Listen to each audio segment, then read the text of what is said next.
Oke, Assalamualaikum warahmatullahi wabarakatuh. Salam sejahtera bagi kita semua. Jumpa lagi di kelas penelitian pendidikan. Oke, gimana tugas yang kemarin untuk merumuskan judul, rumusan masalah, dan membuat hipotesis atau asumsi dalam penelitian? Saya rasa sudah clear semua ya, sudah bagus. Kemudian langkah selanjutnya adalah kita akan membahas kajian teori dan konsep teorisasi penelitian. Dan juga untuk materi ini kita lebih ke kajian teori-teorinya yang ada. Sebelumnya kita kan kemarin membahas mengenai variabel juga ya. Karena kita mencontohkan ada 3 variabel yang kita pakai.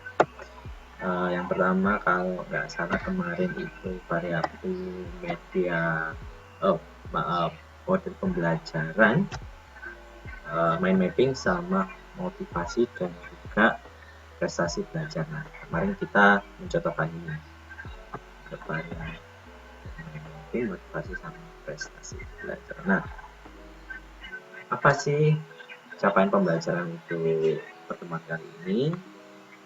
Yang pertama, mahasiswa dapat memahami kajian teori dan konseptualisasi penelitian dan memahami apa itu kajian teori. Kemudian mahasiswa dapat menjelaskan, dan yang terakhir mahasiswa dapat merumuskan kajian teori dan konseptualisasi dalam penelitian. Yang pertama, posisi teori dalam penelitian.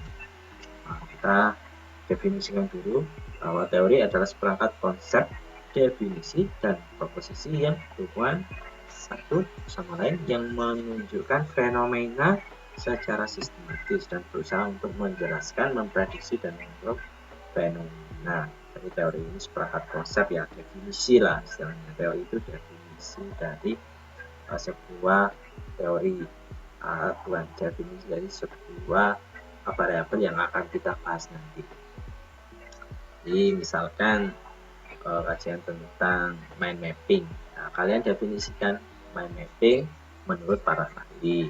Bisa juga kalian kaji tentang apa kelebihan atau kelemahan dari mind mapping seperti itu.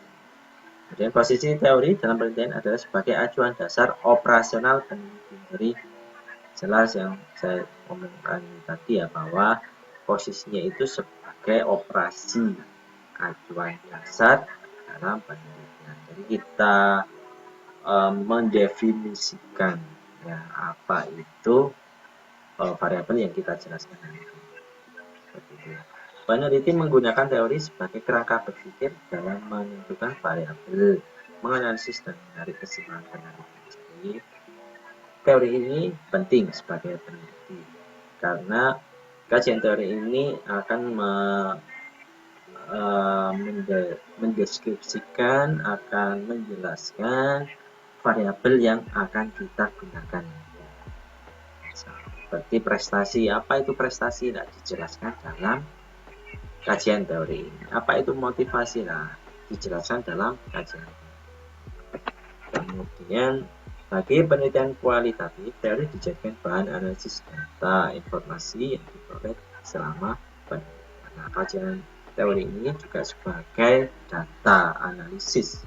Misalkan model pembelajaran mind mapping ini menurut teorinya itu dapat meningkatkan prestasi dan motivasi belajar. Apakah benar? Nah, itu bisa dijadikan datanya dan informasi seperti itu. Apakah metode model pembelajaran mind mapping ini ada kelemahannya selain kelebihan? Apakah ada kelemahannya? Nah, itu juga bisa dimasukkan dalam ranah kajian teori. Kemudian bagi penelitian kuantitatif, teori merupakan konstruksi awal yang kemudian dihubungkan dengan kondisi empirisnya. Jadi teori-teori yang ada seperti yang saya katakan tadi, kajian teori menyebutkan bahwa model pembelajaran mind mapping ini dapat meningkatkan prestasi dan motivasi. Nah, itu teorinya. Nah, menurut bagi peneliti kuantitatif ini, apakah benar? hal itu dilakukan secara empiris, dilakukan di suatu kelas sebagai objek penelitian. Jadi kita buktikan apakah model ini memang benar-benar bisa meningkatkan prestasi dan motivasi belajar siswa di kelas yang kita gunakan. Nah, kelas apa, syaratnya apa lah, kita akan nanti bahas di populasi dan sampel penelitian itu pada pertemuan selanjutnya. Seperti itu. Kemudian kajian teori. Nah, ada 3 hal yang perlu kita pahami dalam kajian teori, yaitu kaitannya dengan sumber pustaka, teknik penelusuran literaturnya, ya, teknik untuk memperoleh kajian teorinya, kemudian teknik menuliskan. Yang pertama sumbernya, bagaimana kita apa saja yang bisa digunakan dalam menuliskan kajian teori. Yang pertama sumbernya bisa kita peroleh lewat buku, jelas ya. Buku ini sebagai rujukan, dan buku harus ilmiah, bukan fiksi seperti itu ya. Bukunya harus buku ilmiah, bukan buku fiksi. Jelas ya, kalau buku ilmiah ini berdasarkan kajian-kajian ilmiah yang relevan, yang sesuai dengan alamnya.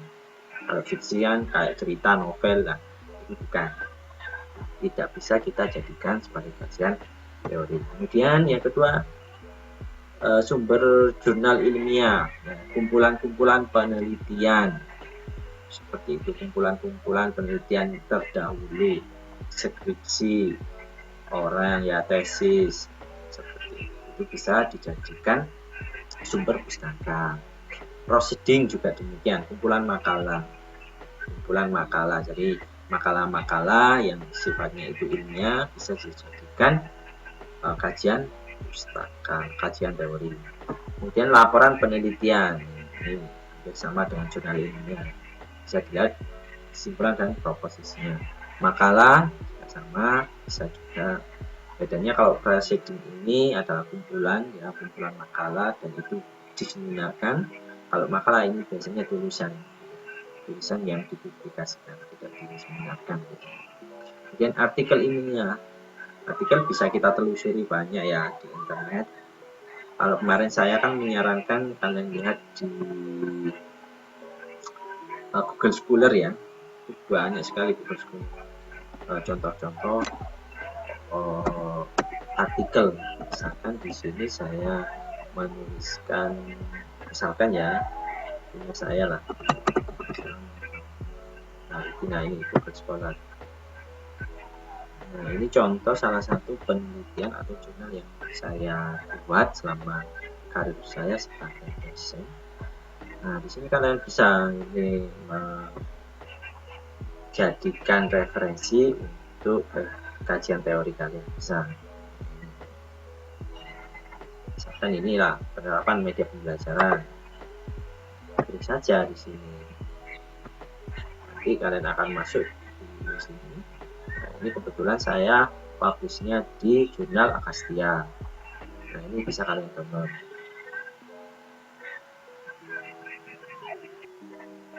Nah ini adalah tulisan saya, jadi saya tulis di jurnal Akastia tahun 2018. Ini ingat ya, dalam menuliskan referensinya harus jelas penulisnya siapa, judulnya, kemudian ini jurnalnya, namanya, volume, nomor, sertakan juga linknya, seperti itu. Nah itu salah satu contoh untuk menulis mencari kajian teori yang ada. Ini bisa juga dijadikan kajian teori.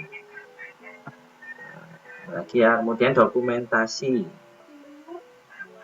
Dokumentasi resmi yang memiliki legalitas, misalkan undang-undang tentang pendidikan, tentang kurikulum, perpu, dan sebagainya, yang itu sifatnya resmi.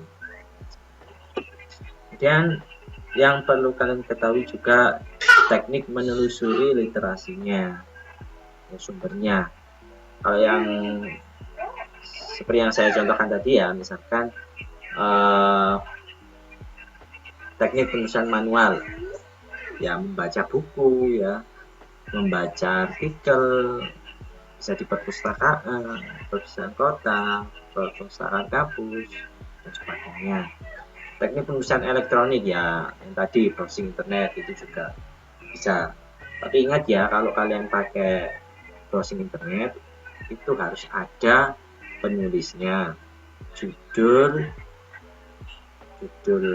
makalahnya, judul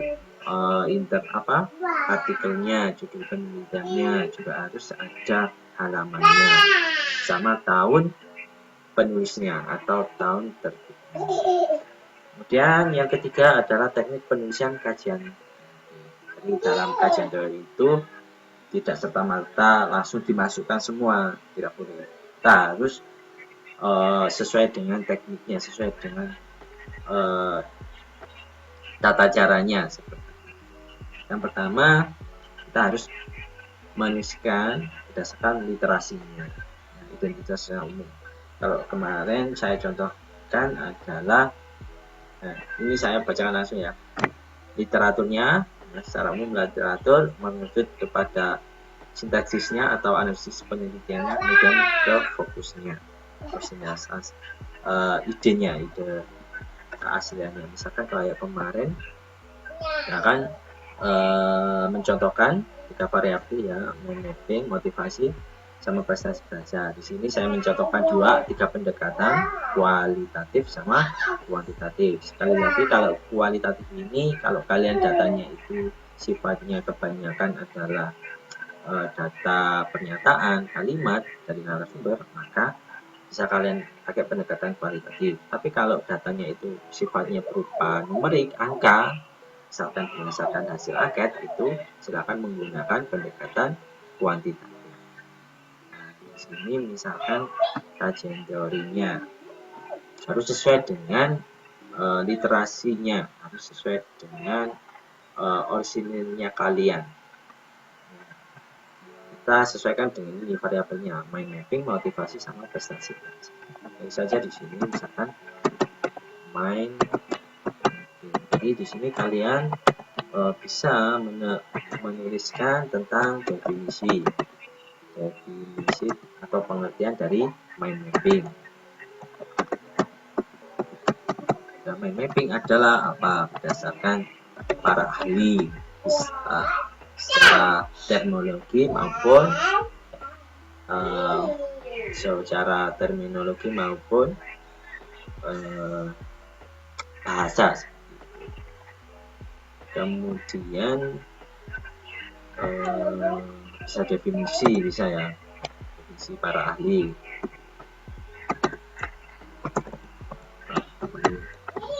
Kemudian yang kedua, bisa juga kalian tuliskan di sini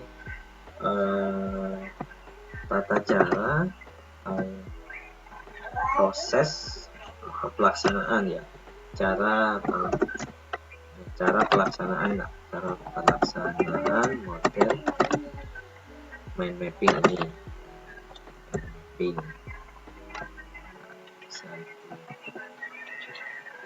Bagaimana proses model pembelajaran mind mapping ini dilakukan, prosesnya, prosedurnya seperti apa.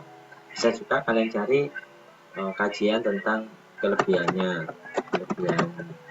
mind mapping ini apa, kelemahan mungkin juga. Oke, kemudian variabel yang atau kajian teori tentang misalkan motivasi tadi ya, motivasi. Jadi bisa kalian tuliskan juga definisinya motivasi apa, macam-macam definisi, macam-macam motivasi, dan juga faktor yang mempengaruhi motivasi dan seterusnya. Begitupun dengan kajian teori tentang prestasi pelajaran. Kalian juga harus mendefinisikan apa itu prestasi menurut beberapa ahli. Ingat ya, dalam menuliskan kajian teori, selain literatur kajian teorinya itu harus secara umum, harus berdasarkan para ahli yang telah dikaji, kalian juga harus menuliskan secara originalitasnya.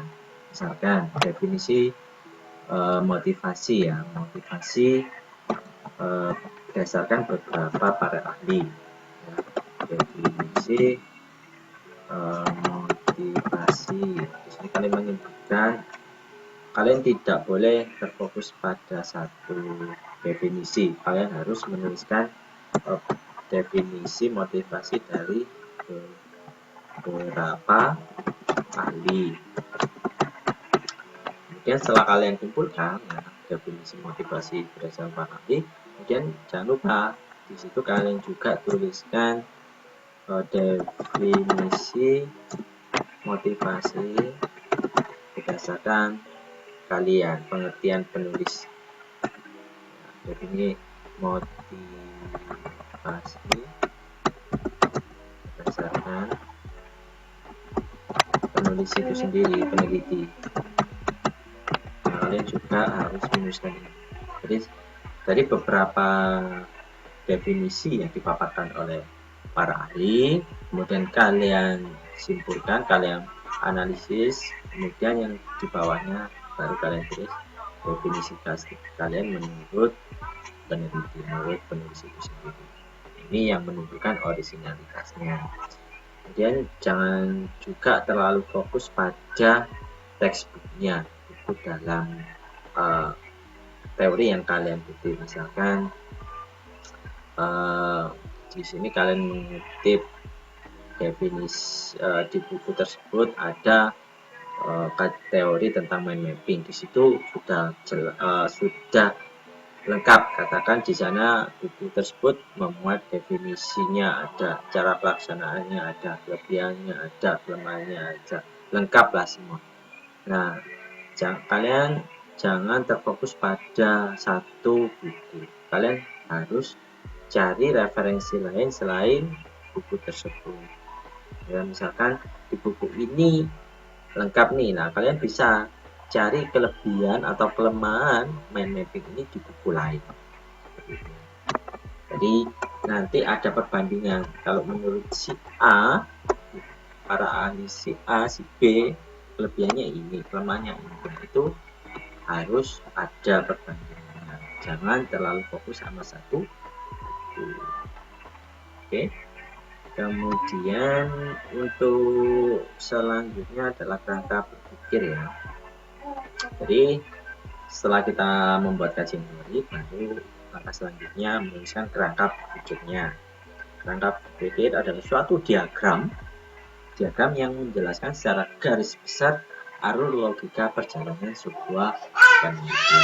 Jadi kita menuliskan rangkaian pelaksanaan penelitian atau rangkaian berpikir penelitian yang kalian lakukan. Merupakan penjelasan sementara terhadap gejala yang menjadi objek, disusun berdasarkan tinjauan pustaka, hasil penelitian yang relevan sebagai argumentasi dalam merumuskan hipotesis.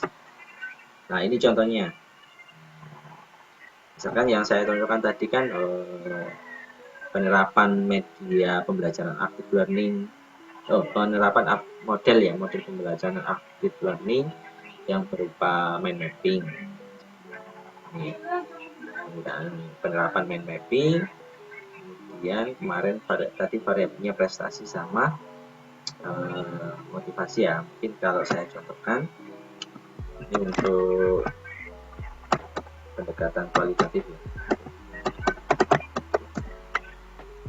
Kualitatif misalkan gampangannya seperti ini. Ini contoh saja. Nanti bisa kalian kembangkan sendiri ya, kalian kembangkan sesuai dengan tema yang kalian angkat. Misalkan tadi variabelnya itu yang pertama kan penerapan model mind mapping.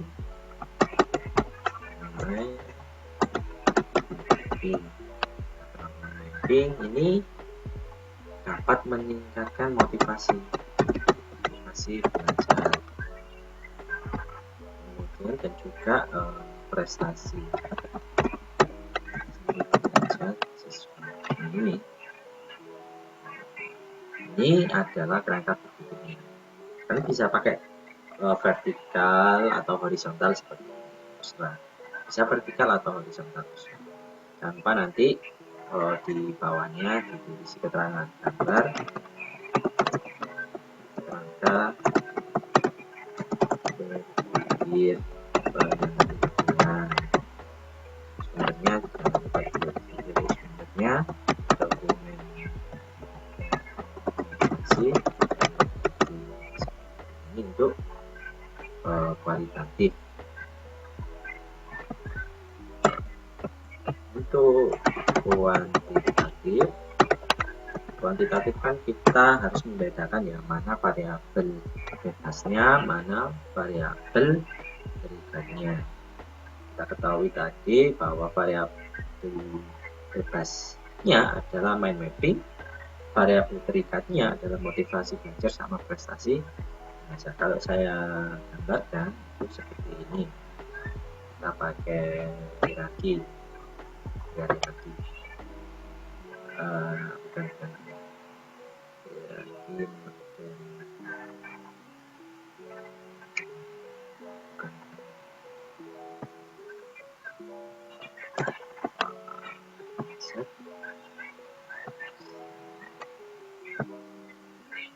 Ini hierarki. Nah, seperti ini.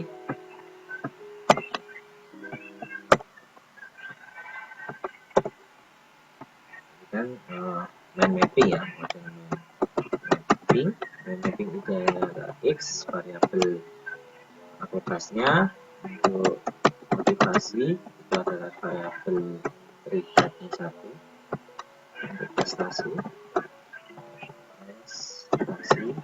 itu adalah variabel terikat yang kedua. Seperti ini. Ini adalah contoh kerangka berpikir dari tema penelitian pendidikan. Nah, sekali lagi ini jangan lupa sumbernya jangan tuliskan. Nah, jadi sekali lagi teman-teman kalau membuat kerangka berpikir harus sesuaikan dengan temanya kalian masing-masing. Meskipun variabelnya sama tapi pendekatannya berbeda, maka kerangka berpikirnya juga. Oke, untuk mind mapping sudah. Oke, mungkin itu saja yang bisa saya sampaikan untuk pertemuan hari ini. Dan untuk tugasnya silahkan kalian buat kajian teori ya, tentu saja sesuai dengan tema yang kalian angkat tadi, yang sesuai dengan kalian ajukan kemarin. Itu bisa ya saya batasi lah antara 5 sampai 10 halaman. Jadi minimal 5 halaman, maksimal 10 halamannya, nggak banyak, nggak dikit. Kemudian dan juga kerangka berpikirnya ya, sesuaikan dengan temanya yang kalian ajukan juga. Sesuaikan dengan pendekatan yang kalian gunakan nanti, apakah penelitian pendekatan kuantitatif atau kualitatif. Seperti itu. Oke, mungkin itu saja yang bisa saya sampaikan. Kurang lebihnya mohon maaf. Akhir kata, assalamualaikum warahmatullahi wabarakatuh. Salam sejahtera bagi kita semua. Terima kasih.